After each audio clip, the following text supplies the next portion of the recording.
বাতের ব্যথায় হোমিওপ্যাথি ওষুধের কার্যকারিতা দেখে আপনাকে অবাক হতেই হবে। অতিরিক্ত শীতে বাতের ব্যথা বৃদ্ধি পাবে, এটা অত্যন্ত স্বাভাবিক একটি ব্যাপার। কিন্তু এইসব বাতের ব্যথায় যদি হোমিওপ্যাথির একটি সঠিক ওষুধকে নির্বাচন করে সেটাকে সঠিক পদ্ধতিতে ব্যবহার করা যায়, তাহলেই কিন্তু আপনাদের এই ধরনের বাতের ব্যথা নিমেষেই ভ্যানিশ হয়ে যাবে। আজকের এই ভিডিওতে এরকমই কয়েকটি সেরা হোমিওপ্যাথিক মেডিসিন নিয়ে আলোচনা করব।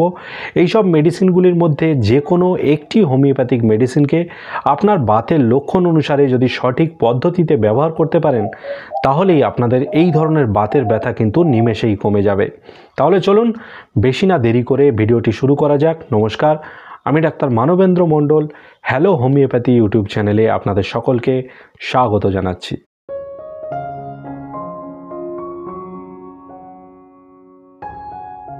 যেসব বাতের ব্যথা বিশ্রাম নেওয়ার সময় বা বিছানায় শুয়ে থাকলে অথবা ঘুম থেকে উঠে প্রথম হাঁটাচলা করার সময় অতিরিক্ত বৃদ্ধি পেতে দেখা যায়, কিন্তু আবার ক্রমাগত হাঁটাচলা করার পর বা সারাদিন কাজকর্ম করার সময় এই ধরনের বাতের ব্যথা খুব একটা বোঝা যায় না। এইসব বাতের ব্যথায় আবার উত্তাপ প্রয়োগ করলে এবং বেদনা স্থানে ম্যাসাজ করে দিলেও এই ধরনের বাতের ব্যথা কিছুটা উপশম হয়ে থাকে। এই ধরনের লক্ষণযুক্ত বাতের ব্যথার সমস্যায় আপনারা এই রাস্টক্স মেডিসিনটিকে 2 ফোঁটা করে দিনে 2 বার 1 চামচ জলের সাথে মিশিয়ে 5 দিন ব্যবহার করতে পারেন। আবার যেসব বাতের ব্যথা বিশ্রামের সময় বা চুপ করে শুয়ে পড়ে থাকলে কম থাকে, কিন্তু হাঁটাচলা করলে বা কোনো কাজকর্ম করলে বা সামান্য নড়াচড়া করলেই বাতের ব্যথা বৃদ্ধি পায়, এই ধরনের লক্ষণযুক্ত বাতের ব্যথায় আপনারা ব্রায়োনিয়া মেডিসিনটিকে 200 পোটেন্সিতে 2 ফোঁটা করে দিনে 2 বার 1 চামচ জলের সাথে মিশিয়ে 5 দিন ব্যবহার করতে পারেন। আবার যেসব বাতের সমস্যায় দেখা যায় যে বেদনা কোনো একটি নির্দিষ্ট স্থানে সীমাবদ্ধ হয়ে থাকে না, বেদনা ক্রমাগত স্থান পরিবর্তন করতে থাকে এবং এই ধরনের বাতের বেদনার সাথে অতিরিক্ত শীতভাবও লক্ষ্য করা যায়। যত ব্যথা বাড়তে থাকে ততই শীতভাবও বাড়তে থাকে। এই ধরনের লক্ষণযুক্ত বাতের ব্যথায় এইসব রোগীরা কখনোই উত্তাপ সহ্য করতে পারেন না। এই ধরনের বাতের ব্যথায় রোগী যদি আস্তে আস্তে হাঁটাচলা করতে থাকেন, তখন তাদের এই রকম বাতের ব্যথা সাময়িকভাবে কিছুটা উপশম হতে থাকে। এই ধরনের লক্ষণযুক্ত বাতের ব্যথায় আপনারা পালসেটিলা মেডিসিনটিকে 200 পোটেন্সিতে 2 ফোঁটা করে পরপর 3 দিন সকালবেলা খালি পেটে 1 চামচ জলের সাথে মিশিয়ে খেতে পারেন। আবার যেসব বাতের সমস্যায় দেখা যায় যে বেদনা স্থানটি অত্যন্ত ফুলে রয়েছে এবং বেদনা স্থানে স্পর্শ করলে বা নড়াচড়া করলে এই ধরনের বাতের সমস্যাগুলি অত্যন্ত বৃদ্ধি পাচ্ছে। এর সাথে যদি দেখা যায় যে এই সব রোগীদের রান্নার গন্ধে বমি ভাব হয়, বিশেষ করে মাছ, মাংস এবং ডিমের রান্নার গন্ধে এদের বমি ভাব হয়ে থাকে, এই ধরনের লক্ষণযুক্ত বাতের সমস্যায় আপনারা কলচিকাম মেডিসিনটিকে 30 পোটেন্সিতে 2 ফোঁটা করে দিনে 2 বার 1 চামচ জলের সাথে মিশিয়ে 5 দিন ব্যবহার করতে পারেন।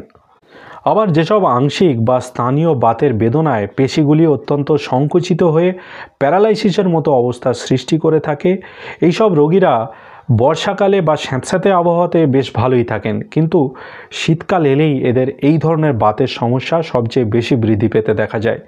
এইসব লক্ষণগুলির সাথে যদি দেখা যায় যে এইসব রোগীদের অত্যধিক মানসিক বিষণ্ণতা, ভয় এবং অত্যন্ত মানসিক আশঙ্কা দেখা যাচ্ছে, তাহলে এই ধরনের লক্ষণযুক্ত ব্যক্তিদের এই রকমের বাতের সমস্যায় কস্টিকাম মেডিসিনটিকে 200 পোটেন্সিতে 2 ফোঁটা করে পরপর 3 দিন সকালবেলা খালি পেটে 1 চামচ জলের সাথে মিশিয়ে খাওয়া যেতে পারে। বাতের ব্যথার জন্য আজকে যে সমস্ত হোমিওপ্যাথিক মেডিসিনগুলির কথা আলোচনা করলাম, এই সব কটা মেডিসিন আপনারা কখনোই একসাথে ব্যবহার করবেন না বা কখনোই একসাথে একাধিক মেডিসিনও ব্যবহার করবেন না। আপনারা শুধুমাত্র সেই একটি মেডিসিনকেই ব্যবহার করবেন যে মেডিসিনের লক্ষণের সাথে আপনার বাতের ব্যথার লক্ষণ সব থেকে বেশি মিলে থাকবে।